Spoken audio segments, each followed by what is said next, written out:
Hi, welcome to Cenozoic life. So now we're leaving the age of the dinosaurs and entering the age of mammals. And a number of things happen during the Cenozoic as far as life forms. We're going to start by looking at plants. So in the late Mesozoic, we end up getting angiosperms, those flowering plants, right? They become abundant by the mid-Cretaceous. And so we start seeing more and more flowers showing up on Earth. And in the Cenozoic, another important change as far as vegetation takes place. In the Cenozoic, we start seeing grasses. And by the time we get to the Miocene, grasslands significantly expand. So in the age of the dinosaurs, you would not have seen any grasses. Those beasts were eating, ferns and conifers and stuff like that. It's only in the Cenozoic that we start getting these major prairies like this. And mammals, especially horses, end up evolving to inhabit this new prairie ecosystem that we have. And this diagram here is just trying to show you how grasslands expanded through the Cenozoic. So we start here in the Paleocene, Eocene, and basically forests tend to be in green and grasslands are going to be in yellow. And we see as we go through time, the yellow is expanding, right, until this is the last glacial maximum. We had quite a number of prairies and grassland areas covering the Earth. So that's one of the big changes you're going to start seeing in the Cenozoic, the prairie ecosystem. Now in the oceans, we still have marine phytoplankton, right, the photosynthesizing plankton. The most abundant groups are going to be those dinoflagellates, diatoms, and coccoliths. There's also, of course, zooplankton, and those tend to be forams and radiolarians in the Cenozoic. Now, what about invertebrates in the marine realm? No major new groups evolve. We just basically have the same groups that we've had in the Mesozoic. It's just some of the relative abundances end up changing. So ammonites and rudist bivalves go extinct. Scleractinid corals become the dominant reef builder. So we're going to start seeing a lot of corals like this building some of our reefs. Mollusks, well, we lost those ammonites and those rudists, but the bivalves, the things like clams, your pelecypods, gastropods, your snails, they become quite common.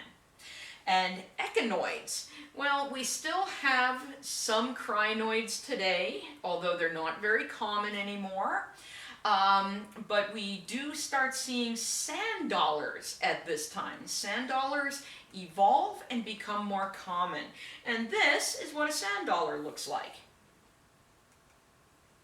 As far as arthropods go, well, crustaceans, things like lobsters and shrimp, they are common in the Cenozoic. And our good old group, the brachiopods, which were very abundant in the Paleozoic, but they declined in the Mesozoic, well, they are still hanging on today, but their diversity is very limited. There's only a few species of these that still live, and they're not that abundant. But they are still hanging on and are still extant today. As far as fish, well, those teleosts, those ray-finned bony fish, they're the dominant fish group of the Cenozoic. So most of the fish that you're going to catch, this is the group they're going to belong to. Now our cartilaginous fish, like sharks and rays, they're basically as common throughout the Cenozoic as they are today.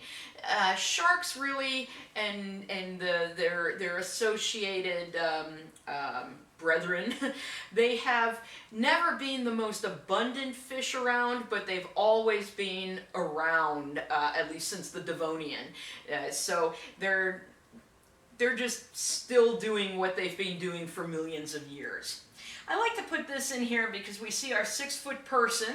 And this is the largest great white shark recorded. And that is an average estimate of Megalodon, which would have been the largest shark ever to live. And you can see just how big Megalodon would have been. And Megalodon lived in the Cenozoic.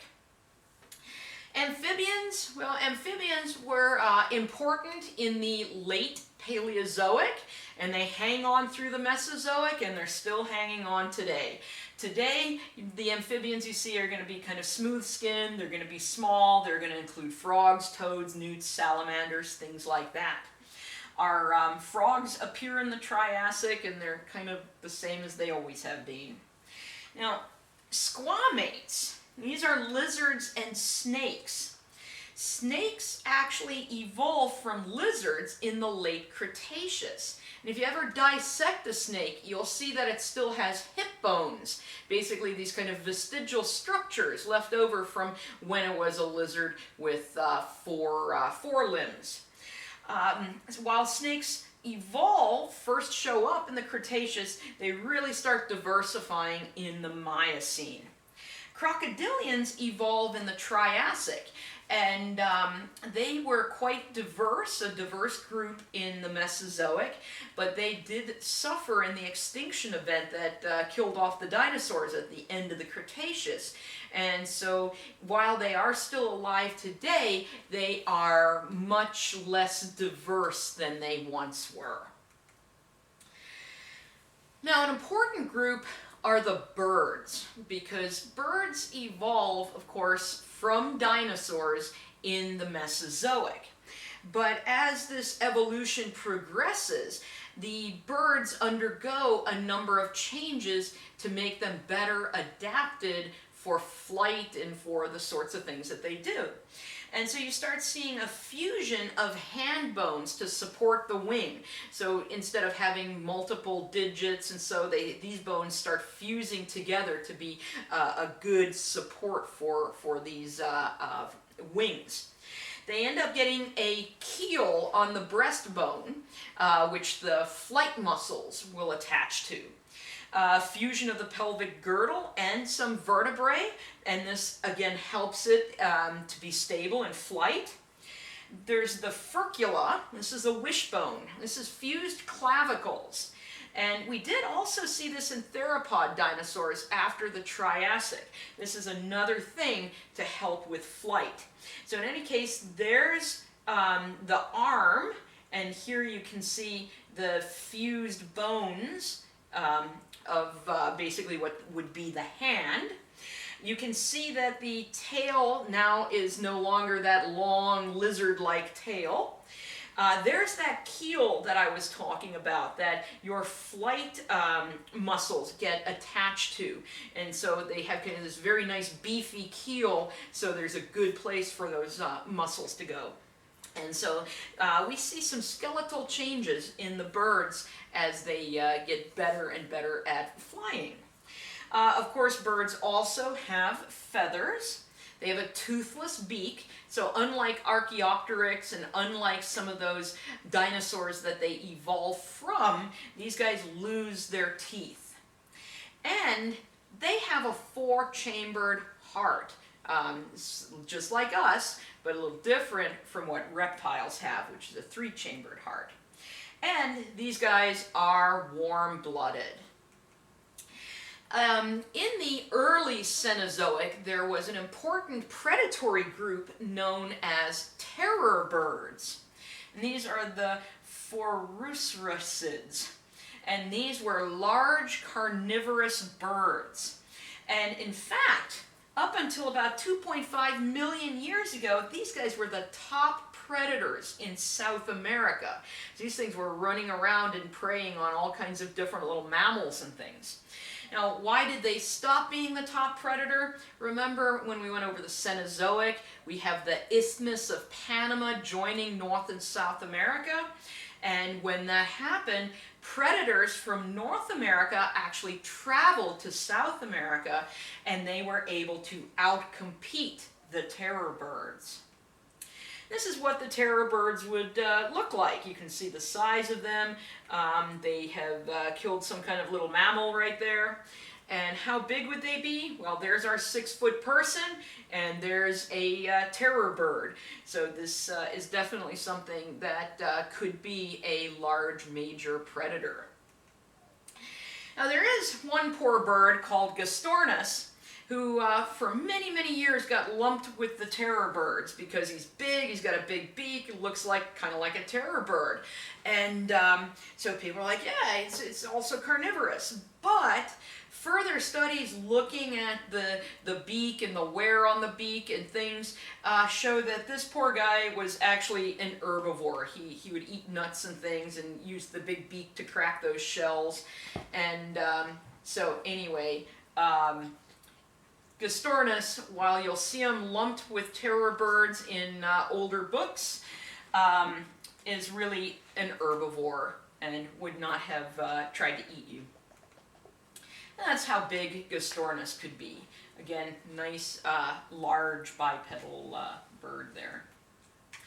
All right, but really, the Cenozoic is known for mammals, because this is really when mammals evolved to occupy all kinds of different ecological niches. And our earliest mammals, just as a little review, the earliest traits we see are kind of the Permo-Triassic, right? Permian-Triassic, around 250 million years ago. Fossils that we know are definitely mammalian show up in the early Jurassic. And remember, characteristics of a mammal are they're warm-blooded, they produce milk for their young, they have hair. Of course, these characteristics don't usually fossilize, but some skeletal characteristics do. They have that single lower jawbone, the differentiated dentition, 3 ear bones, 7 cervical vertebrae, that's the ones in our necks, a large brain case compared to their size, and a secondary palate. So let's take a look at some of the mammal groups that evolve in the Cenozoic, or are important in the Cenozoic. And we're going to start with one of the most primitive ones that we still have today, and these are monotremes. Monotremes do still lay eggs, so they still have that primitive characteristic.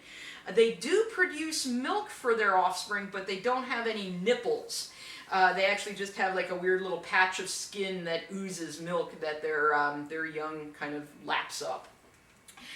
They're also venomous, like this duck-billed platypus. That is a monotreme. Now, marsupials are also an important group in the Cenozoic, especially in some of the southern continents. Now, they nurture their young in an external pouch. So that's what this little Joey is looking out of. When he's first born, he's just this tiny little jelly bean of a thing and latches onto a nipple in that pouch and then grows and grows until he can finally come out of the pouch there. And these marsupials end up being, like I said, most successful in southern continents, Australia and South America. And the reason for this is there were no placental mammals there. So they didn't have any competition from placentals, so they were able to diversify and thrive on those continents. And on these continents we see convergent evolution. And convergent evolution is, remember, the environment can exert these selective pressures on organisms, and so they end up getting characteristics to fit that ecological niche and that environment that they happen to be living in. And so similar traits will be selected for even though we're in very different places. So, for example, placental mammals, we have a mole, but we also have a marsupial version of that. We have a wolf that's a placental, but there was the Tasmanian wolf, or sometimes called the Tasmanian tiger, which was a marsupial version of that, right? A marsupial version of an important large predator. So it had the same characteristics, you know, the big teeth, the claws, it could run fast, and so on. And same thing on South America. We can see Smilodon is an important placental mammal in North America, and then this one was in South America. That was a marsupial saber-toothed cat-like organism, and that's because they both did the same job in the environment, and so the same traits were selected for, even though they lived in very different locations. All right, unfortunately for the marsupials of South America, there's this thing called the Great American Interchange. And about 3 million years ago, the Isthmus of Panama formed, connecting North and South America. And so many mammals, placental mammals, came from North America and basically colonized South America, and they were able to outcompete not just those terror birds that live down there, those marsupial animals that live down there. And we see a decline after that Isthmus of Panama and after this interchange of animals. So South America loses its marsupials only to be replaced by the placentals from North America. Now, the exception to this is the possum. The possum comes from South America and made it to North America and became very successful in North America. If my backyard's anything to prove, they're very successful because I always have these creatures wandering around back there. Alright, so what makes placentals special? Well, they have the embryonic development within the mother's body, not within this external pouch. And there are many, many diverse groups of placentals. An early group are the insectivores. And you can see they've been around all the way since the Jurassic, around 155 million years ago. And these are actually ancestral to many different mammal groups. But we do still have some today. Hedgehogs and shrews belong to insectivores. So when you see one of these cute little guys right here, well, he belongs to a very primitive, a very early group of mammals. Now we also have the edentates, and these guys are, well, toothless, or they have poorly developed teeth. And these can include glyptodonts and ground sloths, which did coexist with people. And if you ever want to see a glyptodont, it looks sort of like a giant armadillo, kind of, but they're really big. But anyway, some examples of these are tree sloths today, armadillos today, the South American anteater. But in previous times, you would have had the great ground sloth, which looked something like this. And remember, humans did coexist with this thing. And there you have an idea of how big the great ground sloth could grow compared to a 6-foot person. A very successful group of mammals are rodents. And rodents are characterized by having this gnawing and nibbling behavior. They just want to, chew on everything. And when we look at that, it's because their incisors, that's the teeth right up here, are continually growing. And so they have to actually nibble and gnaw on stuff to keep those worn down to a comfortable level. They also don't have any canine teeth.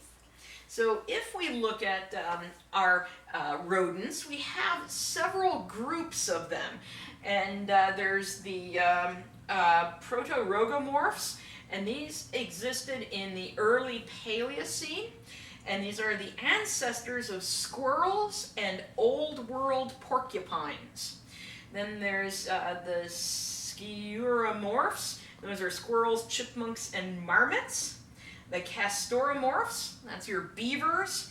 And then your myomorphs, which are rats and mice. These guys show up in the Eocene. And here's a skull of a rodent. There you can see those continually growing incisors. And there's the molars. And in here, that's where those canines would exist. But like I said, no canine teeth on these guys. Now, very similar to rodents are lagomorphs, which are rabbits, but they're a little bit different. Now, the earliest fossils of rabbits exist in the Eocene, about 55 million years ago. And like I said, they're very similar to your rodents because they actually do share a common ancestor. But let's look at their skull and we'll be able to see how they're different. So in this case, we've got molars and premolars, and then look right here, we have an incisor, and then we have a second incisor. So they have another set of teeth behind those incisors called peg teeth. So their tooth structure and skull structure is a little bit different from your rodents.